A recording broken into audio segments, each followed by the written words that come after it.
ABC Listen. Podcasts, radio, news, music and more. He's done it! And what a way to do it!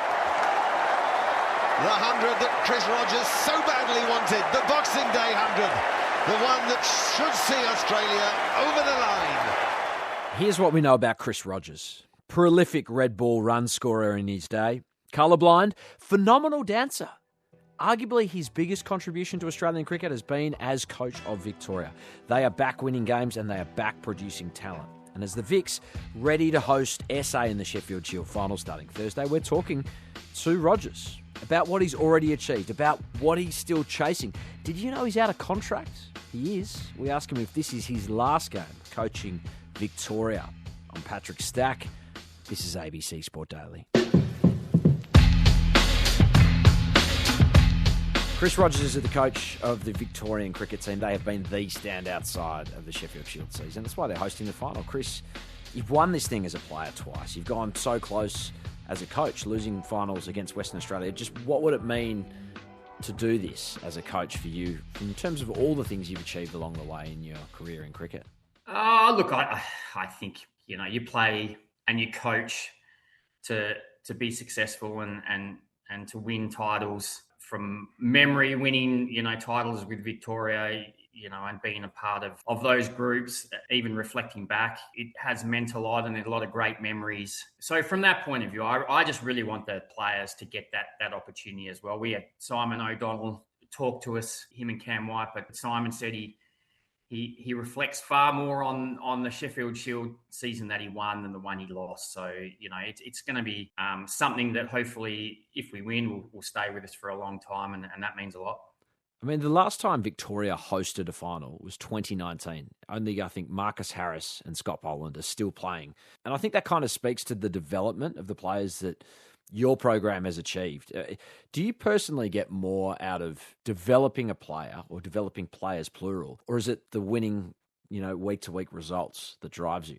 I say to the players, the thing you want when you finish your career is you want to be able to reflect back and think that you got the most out of yourself. And there's a long journey that goes towards that. So I think in terms of a successful side, it's the sum of all the parts. So as a coach, the development piece is the key. And if you can keep building and building and building, at some stage, all those pieces are going to come together. So, I think success is the outcome. It's the process that I really enjoy. Probably even from my own career, I was a one who probably wasn't as good as a lot of other players, but I felt I just kept getting better and better, where a lot of other players kind of hit their ceiling. So that style is something that I'm trying to instill into our players. I imagine being in charge of a state program is exceedingly challenging and tough. When you see talented coaches across the cricketing landscape going the T20 franchise route, shorter contracts,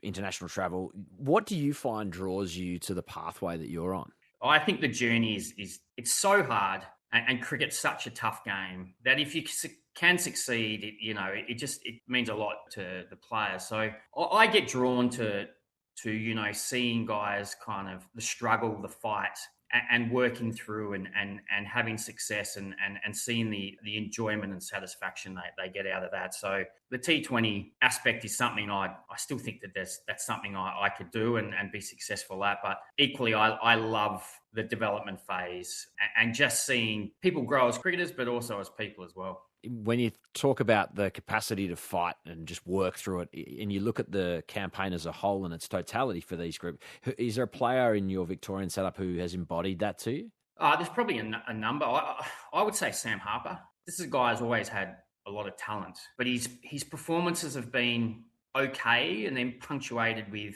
outstanding effort. Oh, Harper, isn't he in good form? That's on the fly. That could be 6.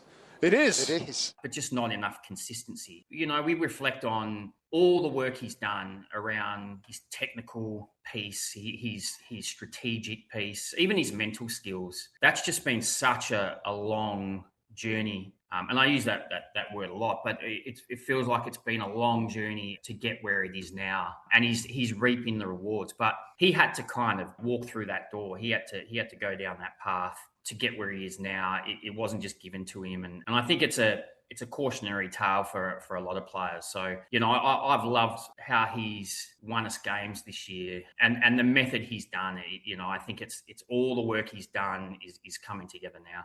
I feel like grand finals are a space that's ripe for like selection heartbreak stories. And when you've got a talent like Fergus O'Neill having to come back, I assume the expectation from cricket fans is it's a choice between Sam Elliott and Mitchell Perry. Their records are almost identical, batting and bowling. Have you made your decision and like what's going to drive it? We have made a decision, and it was a very, very tough one. That's the onus of the responsibility of being a selector. But yeah, neither really deserves to miss out. But that's the strength of our program as well. And I said it to the group yesterday. We've never been in a position where we've had this much depth, and it means that selection is a nightmare.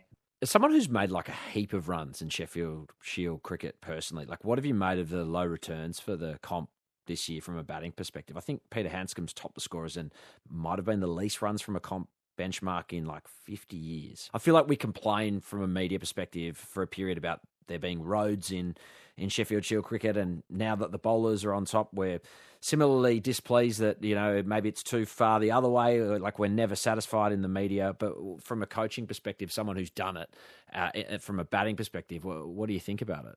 Yeah, I mean, I feel that the balances are just a little bit out. I think the other thing is we're playing one brand of cricket. It seems to be a pattern in a lot of matches, and we're playing one style. And I'm not sure we want to do that. I think we want to develop players that can play and succeed in lots of different conditions around the world. So we've had some conversations with Cricket Australia. I know a lot of the states have, and I think it's one of the really important issues at the moment. And we probably feel there will be an adjustment. But yeah, perhaps we just need to find a bit more balance with it. I mean, the really interesting thing that I've thought about of late is, in terms of the point system, a game that finishes in 2 days gets more points than a game that, is 9 down at the end of the fourth day and may go for, 1 over on the next day. So I'm not sure we've quite got the balance right, maybe even around the point system, maybe some other things we can try. But yeah, perhaps we just need to get a bit more of a balance and just see if we can develop players who can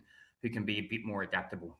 On the point system, it's super confusing. Like as a cricket fan who is trying to get across it, the fact that there's rain forecast for this game, that means the first innings bonus point situation could determine the final. It's like incredibly high stakes. So for the listeners, basically every run over 200 inside the first 100 overs of the first innings is 0.01 of a bonus point. So if they're 300 over that period, that is equivalent to 1 bonus point. Wow, like that's going to decide a Sheffield Shield title potentially. Is that the right system to determine a whole season, the way it boils down?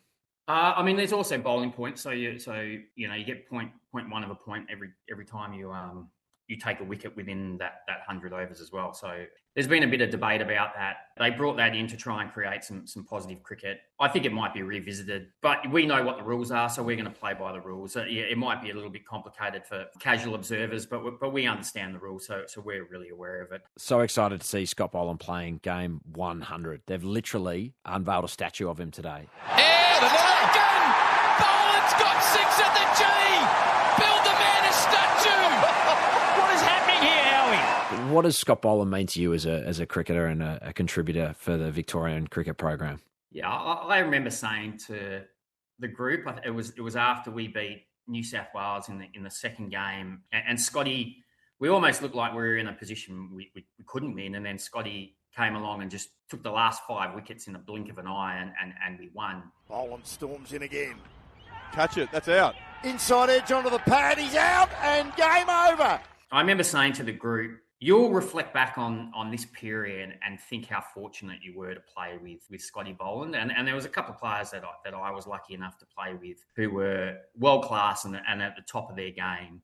For our group, it's having this guy who's world's best or one of the world's best in their midst, and being able to kind of watch how he goes about it and be a part of his success as well. So, yeah, he's fantastic for our group. I mean, there's not many people in world cricket you take at domestic level before Scotty. He's been amazing for us, and he looks like he's getting, better and better, which is quite incredible considering his age. As I said, we're very privileged, and long may it continue. We've hit on a number of strengths of the Victorian setup. From a South Australian standpoint, they're great too. It's a mouth-watering final. The South Australian batting order from McSweeney, Sanger, Carey, Lehman, is that the biggest strength of a very strong team? They have good depth with their batting as well. I think they back down to Menenti, even McAndrew at 9, Menenti at 8. And when Tale can wag, it makes it tough. But we highly respect their bowling unit as well. McAndrew is a one of the best bowlers in the competition, no doubt, and not to mention, a few of the other things. And the other thing is they're extremely well coached by Ryan Harris. I know Rhino well, and I don't think I've met too many people who are more competitive than Rhino, and I know that that's the thing he's going to be bringing to this group. They will be 100% in, fully committed, so we know we're in an absolute dogfight. But, that they're both are very good sides, and hopefully it is a great contest. I'm going to finish on you, a topic sometimes I know that you don't love talking about. As I understand it, you're out of contract. Is this the last time you coach Victoria, or are we expecting you to be coaching the Navy Blue sort of set up for a much, much longer into the future? I'm really enjoying being a part of this group at the moment. I think the group is on the verge of a successful period. So I'd ideally like to be a part of it. So, hopefully we can get that done. What's going to be the factors that determine that for you? Oh, look, I think we're having pretty good conversations. I'm probably more focused on the final right at this moment, Patrick. But hopefully everything will sort itself out. Very last one is international cricket still. Is that still a big aspiration for you? Obviously, you're living in the here and now, but long term. Definitely. I think as a player playing in there and getting the taste of it, I mean, they're some of the best years of my life, being a part of that Australian side, traveling the world, being a part of some of the success. And now as a coach, I'm well and truly in that world now. And that would be absolutely fantastic. So, hopefully one day that happens, but we'll cross that bridge when we come to it. Live coverage of the Sheffield Shield final is on ABC Listen. It's an absolute corker of a game. Chris, thanks so much for your time. Good luck. Appreciate it, Patrick. Thank you. A note before headlines. Cricket Victoria confirmed after this chat that Mitch Perry was the unlucky one to miss out. Headlines. Mo Salah is one of the finest strikers in world football, and he is done with Liverpool. The club has confirmed the 33-year-old will leave Anfield at the end of the season. It's somewhat surprising and somewhat not. After all, this is a guy who has publicly feuded at times with manager Arne Slot, but he is also contracted to 2027. So what now? Will it be big money from Saudi Arabia? Could it be America and that route with Major League Soccer? As I say, he's only 33. There will be demand. Do you froth on a new stadium? This story is for you. A few images of Brisbane's main Olympic stadium have been released. The graphics of the 63,000-seat venue look about what you'd expect. I'd say it's giving a lot of Perth Stadium energy from the inside, which makes sense given the firms responsible worked on that venue. We also know exactly where it's going to be located in the massive Victoria Park precinct. The government has confirmed the arena will be located in a central position near Gilchrist Avenue in a bid to connect it to existing transport infrastructure, which makes sense. And speaking of stadiums, big news in the NRL, with South Sydney returning to the Sydney Football Stadium for home games from 2027. The Bunnies have been trying to get this done for years, but have been locked into a deal with Stadium Australia at Homebush. Under this renegotiation, Souths will split fixtures between venues. So they'll play 4 games at the SFS in 2027, then 5 in 28, 29, 30. The others will be at Homebush. Arch rivals the Roosters have long wanted to own the SFS. They're not stoked with this news. I'm Patrick Stack. This is ABC Sport Daily, produced by Poppy Penny. Thanks to cricket.com.au, Fox Cricket, for the extra audio in this episode.